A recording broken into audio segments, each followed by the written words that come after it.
Hello, Radhe Radhe गुरुजी। जी राधे राधे।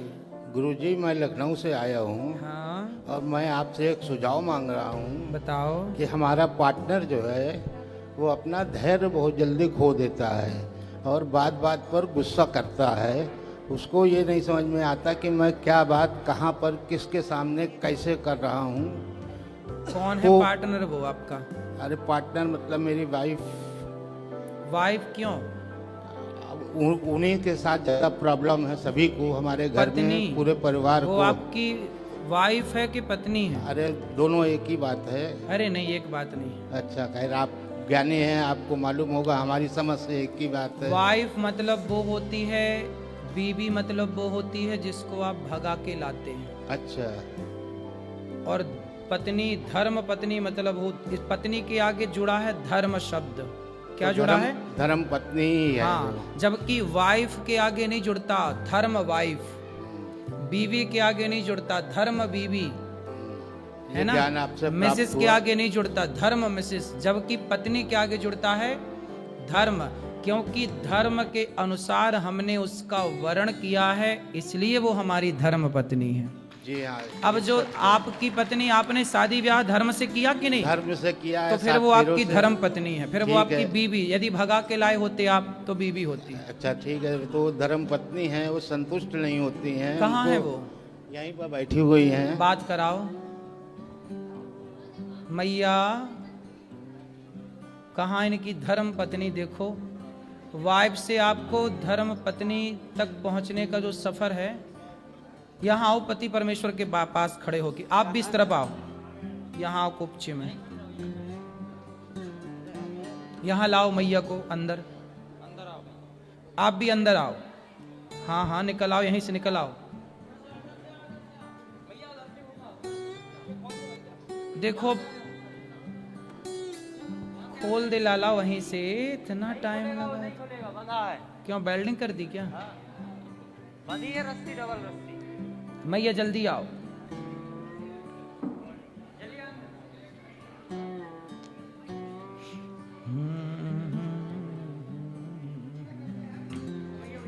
यहीं आ जाइए, यहीं आ जाइए, यहीं।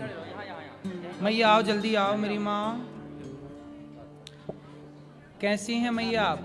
मैया आप बात करो, आप बात करो। कैसी हैं आप? ठीक है। क्या नाम है आपका? शशि गुप्ता। शशि गुप्ता। ये आपके कौन है? पति है। पति।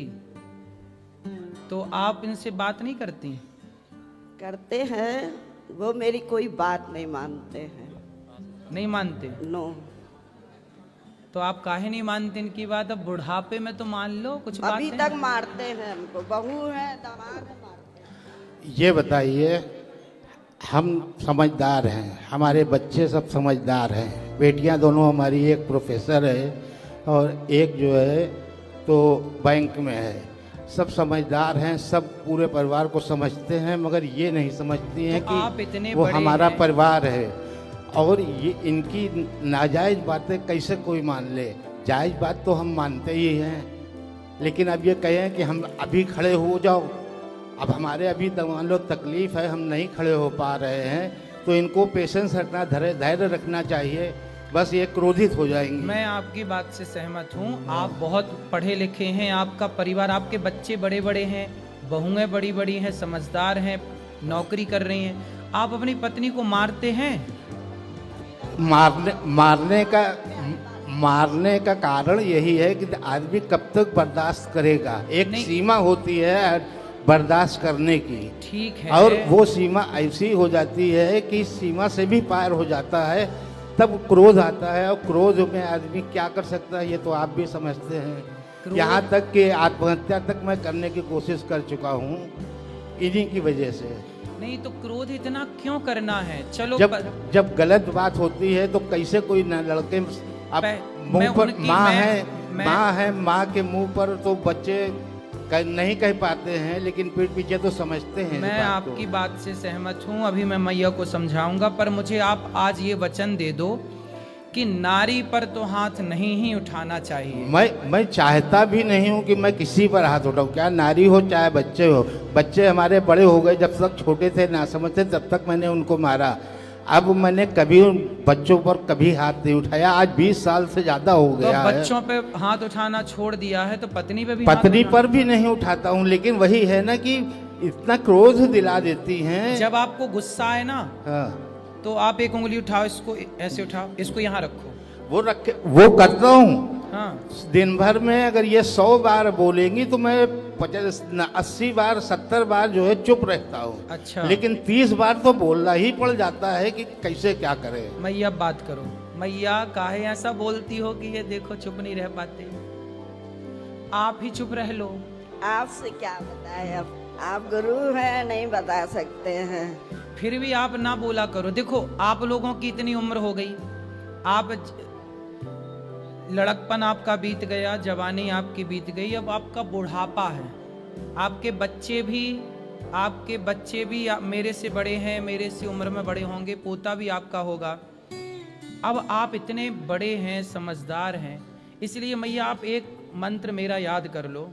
किसी भी परिस्थिति में अब आप हर कुछ भी हो, आप ये समझो कि जो है सब ठीक है, भगवान का नाम बोलो, अब कुछ भी मत बोलो। मैं तो यही करती हूँ, कुछ भी मत बोलो। मैं आप ही की दिन भर कथा सुनती हूँ, आप ही उसमें रहती हूँ। अब कुछ भी नहीं बोलोगी आप। हाँ। जब आप कुछ भी नहीं बोलोगी तो इन्हें गुस्सा नहीं आएगा, जब इन्हें गुस्सा नहीं आएगा तो ये आप पर हाथ नहीं उठाएंगे।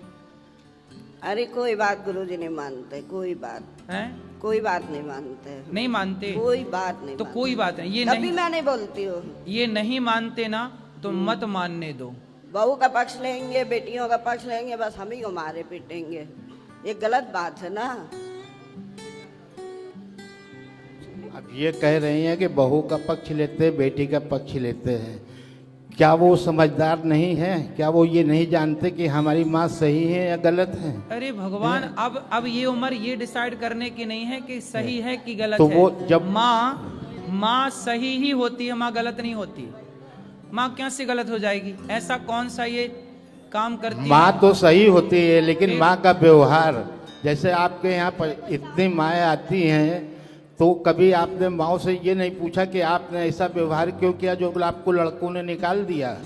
कुछ माँ का व्यवहार भी तो गलत होता है। अच्छा, जिसकी वजह से बच्चे प्रताड़ित होकर निकाल देते हैं। माँ का व्यवहार कितना भी गलत हो, लेकिन बच्चों को ये अधिकार तो नहीं है कि वो अपनी माँ को लात मारे या थप्पड़ मारे। लात नहीं मारते, थप्पड़ नहीं मारते हैं, ये गलत है। उन्होंने कभी नहीं मारा, हमेशा इन्हीं को शांत किया है। जो गौरी गोपाल आश्रम में वृद्ध माएँ रहती हैं ना, उनमें से कुछ माओ को बेटों ने लात मार के निकाला। हमारे चलो यहाँ माना कि माता की भी कोई गलती होगी, लेकिन गलती इतनी तो नहीं होगी कि बेटा लात मारने लग जाए।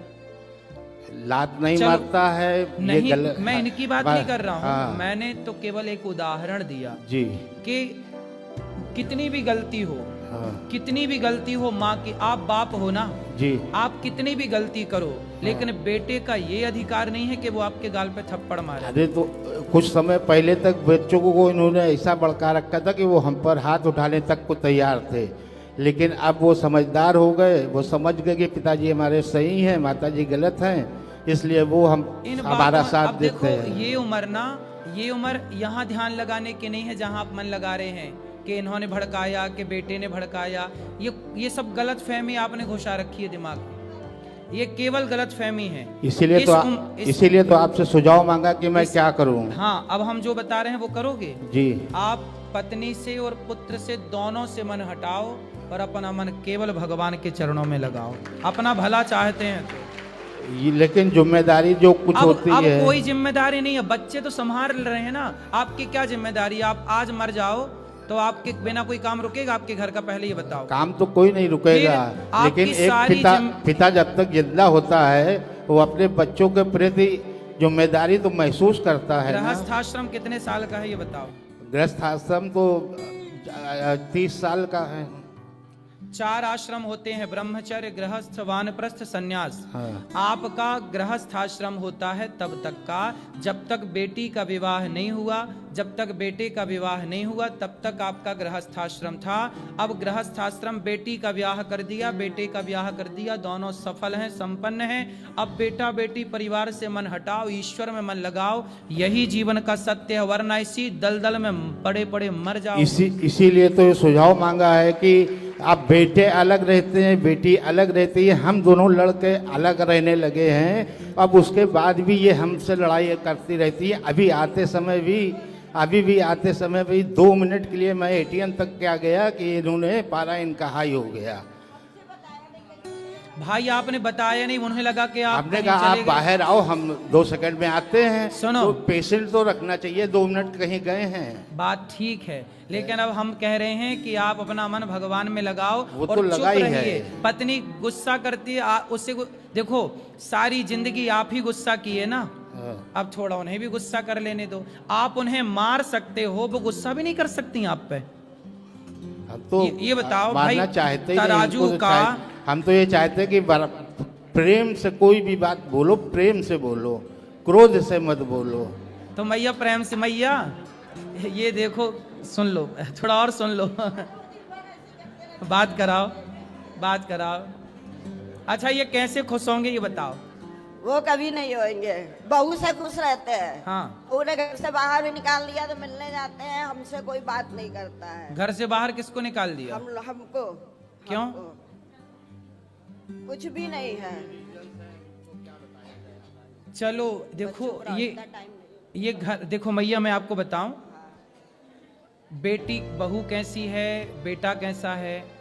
ठीक है, बेटा बहू तो अपनी जगह ठीक है, सुखी हैं और वो सुखी रहे। मैं भी कहती ठीक है वो लोग। लेकिन आप ना ऐसा करो कि आप इन पर गुस्सा ना किया करो बस। पंडित जी बिल्कुल नहीं करते हैं। अभी हम होटल से उतरे तो ये चले गए, मैं इधर उधर ढूंढने, मैंने कहा कहाँ गए थे? आपको बता के जाना चाहिए कि मैं जा रही हूँ। अब मैं अनजान नहीं के इधर उधर ढूंढ। तो आपने बताना चाहिए, बात भी तो सही है ना। आप बिना बात के गुस्सा कर रहे हैं। एक तो बता के नहीं गए, ऐसे ही घर में करते, चोरी एक तो चोरी बता कहीं भी के नहीं- आएंगे, बताएंगे नहीं ना। बता दो भाई, थोड़ा अब बता जा। दिया करिए, क्या घट जाएगा। और खुद ही बुराई कर रहे, मैं तो इसलिए कुछ मैं हट तो कुछ नहीं जाएगा, लेकिन हर बात को ये 50 समझ भी तो पाए। अगर अब- कोई बात समझने वाली है उस पर भी ये नहीं नासमझी दिखाती हैं। नहीं, अभी तो यहाँ पे वो सही है ना कि वो ये कह रही हैं कि भाई कहीं जाओ तो एक बार बता दो। अब इनको बता दो तो उस पर भी तो गुस्सा है ना। काहे गुस्सा? सीधे भी चलती हैं, उल्टा भी चलती हैं, दोनों तरफ चलती हैं। अरे भगवान। हाँ। तो फिर आप एक काम करो। बड़ा दुखी हूँ मैं। अब देखो, अब तो बहुत गई, थोड़ी रही। अब तो मैं चाहता हूँ कि कितने ये साल भी के हो चली गए आप? जाए। कितने अरे, साल के? 63 का हूँ मैं। तो चाहता हूँ कि अब इसी समय हमको छुट्टी दे दे भगवान। क्यों? मैं इतना दुखी हो गया हूँ किससे? इन्हीं से। पत्नी से? जी। तो बेटे से तो सुखी हो ना। वो बेटा बहू बेटी सब बढ़िया है, सब बराबर आदर करते हैं, सम्मान करते हैं। अच्छा ये बताओ, जरूरतें पूरी करते अच्छा हैं। ये बताओ, गुलाब किसके बीच में रहता है? कांटों के। फिर भी महकता है कि नहीं? महकता है। हाँ, तो आप कांटों के बीच में रह के थोड़ा महक लो, जो बची जिंदगी है अरे, जी लो बिंदास। अरे तो वो तो खुशी कर ही से रहे जियो। हैं। अब वो तो गई, अब वो गई तो, बहुत, छोड़ी रही, अब आनंद से रहो। अब क्या लड़ना वो झगड़ना। तो वो करना ही है, लेकिन वही बताया ना कि एक बर्दाश्त की एक सीमा होती है। जब सीमा पार हो जाती है तब आदमी अपने आप को खत्म करने की ही नहीं सोचता खत्म। है। अब इस उम्र में मरना जाना, आत्महत्या ना करना, बड़ा पाप लगेगा, भूत प्रेत और बन जाओगे। क्या करे फिर अब आदमी नहीं, भूत जब बनना है इतना- आपको। इतना दुखी होने पर तो यही आदमी सोचता कि चलो भूत बन के ही सही रहेगा। और अरे क्या है। नहीं नहीं, भूत बनोगे, मैया को फिर परेशान करोगे। तो तब समझ में आएगा ना। तो अभी आप नहीं भूत समझ बन के में आएगा, परेशान तब करना समझ चाहते में हो। आएगा। हैं? तब समझ में आएगा, अभी समझ में नहीं आता मतलब है। आप भूत बन के भी मैया को परेशान करोगे हाँ? क्या करेंगे। ये प्लानिंग है। अच्छा ये बताओ, मैया से आप प्यार करते हैं कि नहीं? हैं? प्यार करते हो? प्यार तो बहुत करते हैं। इनकी सारी बातें अच्छी हैं। हाँ। इनका खाना बनाना, घर काम करना, काम करने में इनके बराबर कोई नहीं है अच्छा, हमारे मैया परिवार सुनो। में। लेकिन मैया सिर्फ यहाँ, इनकी मैया। जबान कड़वी है। अगर इनकी जबान मीठी हो जाए तो सब कुछ उत्तम हो जाए, मैया सुंदर हो अब जाए। मैया बात करा मैया को। मैया आप इनसे प्यार करती हो? और किससे करेंगे? देखो मैया आपसे बहुत प्यार करती हैं और आप भी बहुत प्यार करते हो, तो प्यार से रह लो ना इस उम्र में। मैंने सुना है बुढ़ापे में बड़ा प्यार बढ़ता है, सही है ये बाहर प्यार करेंगे, घर में नहीं करेंगे। बाहर मतलब इधर उधर सबसे बोलेंगे, बात करेंगे, हमसे नहीं करेंगे, ये गलत बात है। वो ये कह रही हैं मैया कि आप बाहर तो सबसे प्यार से बात करते हो, हमसे प्यार से बात नहीं करते। सबको बांटो, हमको डांटो। यही तो हमें गलत लगता है। हाँ, ये तो इनकी समझ की बात है, अब हम क्या कह सकते हैं। अब इस बारे में इनकी मैया सोच, के पास तो कोई इनकी- ऑप्शन नहीं है। मैया तो इनकी कह रही सोच है, ऐसी ही है तो क्या करें हम, सुनो। शुरू से ही ऐसी सोच रही है। मैया ने तो कितनी बढ़िया बात कही कि इनसे प्यार नहीं करेंगे तो किससे करेंगे। मतलब मैया के पास तो प्यार करने का कोई आपके सिवा दूसरा ऑप्शन नहीं है। लेकिन आप हैं कि सब दोस्तों से भी प्यार की बातें करे आते हो, सबसे प्यार की बातें करते दूसरा हो। ऑप्शन यही पर- है कि परिवार के से तो प्यार करो। अरे परिवार को अब छोड़ो, अब तुम दोनों बुढ़ा बुढ़ी प्रेम से रहो। अब ठीक है। परिवार को छोड़ा, परिवार को काहे बीच में घुसा रहे हो? बस बेटा यही इनको- बेटा बेटी अपना खा रहे हैं ना, इनको- आपके बच्चे सुखी हैं ना, बच्चे सुखी पर हैं। बच्चे सुखी हैं तो तुम दोनों प्यार से सुखी रहो। अरे यही तो नहीं हो पा रहा, यही तो हम तो इसी फिर से आप तो चुप पीड़ित रहो, हैं। आप चुप तो बिल्कुल रहते ही चुप हैं। रहो। कोई बोलने दो मैया को, बोलने दो, खूब प्रेम से बोलने दो और अपना राम राम जपो, दिन भर भगवान की कथाएं सुनो और मन वही हटाओ। वही करते हैं, भजन लगा लेते हैं, आपके हेडफोन में लगा लेते हैं कि इनको सुनाई ना दे, क्योंकि अगर उसमें भी आवाज आती है तो उसमें भी इनको परेशानी होती है। दूरबीन लगाई है, अब हम कान में दो हेडफोन लगाए, आपका भजन सुन रहे हैं। हाँ। उसमें भी तकलीफ है कि दिन भर हेडफोन लगाए सुना करते हैं, दिन भर दूरबीन लगाए सुना करते हैं, अरे दिन तो भर उनको टीवी देखा करते हैं। उनको लगता ये उनको ये ना लगने लगे ना कि पड़ोसन से बात कर रहे हो अंदर अंदर, यही शक है शायद, हैं? शायद यही शक है। तो फिर उनको ओपन में सुना करो ना, शक क्यों बढ़ाना तो किसी का? ओपन में सुनने कहाँ देती है, चल फिर वही लड़ाई वाली बात आ जाती है। समस्या तो यही है कि वही लड़ाई आ जाती है, फिर वो कटु वचन बोलेंगी, फिर हमको क्रोध आएगा, फिर हमको कुछ कहना पड़ेगा, बर्दाश्त से बाहर होती है तो मार पड़ती है। अब उसमें हम पापी हो जाते हैं। अब हमें बताओ कि हम क्या करें। अब आप हमें सुझाव दें, बस ये करें। हम सुझाव दे रहे हैं कि चुप रहो, बस ठीक है, यही सुझाव सबसे उत्तम है आपके लिए। ठीक है, धन्यवाद। खुश रहिए। एक सवाल था प्रभु, मैं छोटे लड्डू गोपाल मैंने रख रखे हैं, लड्डू गोपाल जी मैंने रख रखे हैं। जैसे कुछ टाइम ऐसा होता है लेडीज़ों का जिसमें वो हाथ नहीं लगा सकती हैं, पर प्रभु जैसे मैं इन्हें हाथ नहीं लगाती हूँ, इनको अलग सुलाती हूँ या फिर इनको मतलब भोग नहीं लगाती हूँ, तो मेरे बेटे के सपने में आकर मतलब इससे शिकायत करते हैं कि अलग सुला रखा है, अलग खिला नहीं रही है मैया मुझको। मेरा बेटा सुबह उठ के हाँ, बोलता तो है। उस समय आप बच्चों के द्वारा भोग लगवाइए, बच्चे ही सब भोग लगाएं, बच्चे दूध का भोग लगाएं, कुछ इत्यादि जो आप नहीं, आपके घर में जो और भी पुरुष हैं या स्त्री हैं वो जो बनाए वो भोग लगाओ। तो प्रभु मैं ही मतलब पूजा करती हूँ, मैं ही करती हूँ सब उन कुछ। दिनों में बच्चों से पूजा कराया करो, पति से पूजा कराया करो। ठीक है, जय श्रीमती। खुश रहिए। एक- एक-